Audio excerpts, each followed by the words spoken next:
एक एक बूंद पानी के लिए तरसने लगा पाकिस्तान। भारत ने पाकिस्तान को घुटने पर लाया। जन संकट से निपटने के लिए पाकिस्तान ने शोधकर्ताओं का सहारा अपनाया।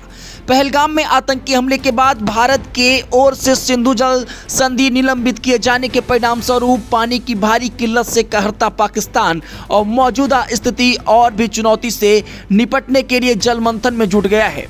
भारत के हाथों हाल के संघर्ष में बुरी तरीके से पिटने के बाद पड़ोसी देश अपने शोधकर्ताओं के परामर्श के सहारे जल संकट से उभरने की कवायद कर रहा है। पाकिस्तानी अखबार डॉन की रिपोर्ट के अनुसार इस बाबत कराची में Pakistan institute of international affairs यानी PIIA ने भारत पाकिस्तान संघर्ष पर एक सेमिनार का आयोजन किया। PIIA की अध्यक्ष डॉक्टर मासूमा हसन ने कहा कि पहलगाम में आतंकी हमले के बाद भारत ने 1960 की सिंधु जल संधि को निलंबित कर दिया और पाकिस्तान ने 1972 के शिमला समझौते को निलंबित कर दिया।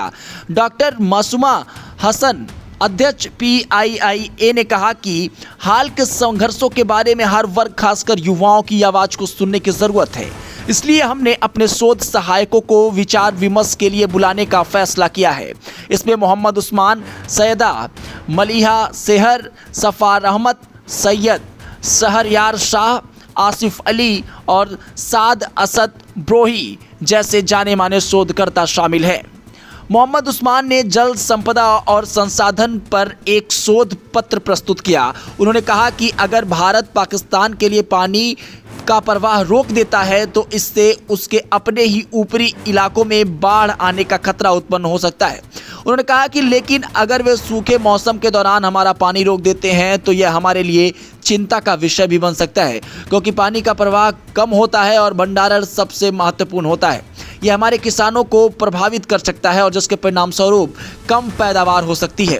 उन्होंने कहा कि यदि भारत हमारा पानी रोक देता है तो इसके लिए महत्वपूर्ण बुनियादी ढांचे की आवश्यकता होगी, जिसके निर्माण में वर्षों लगेंगे और इसके लिए अरबों डॉलर की आवश्यकता होगी।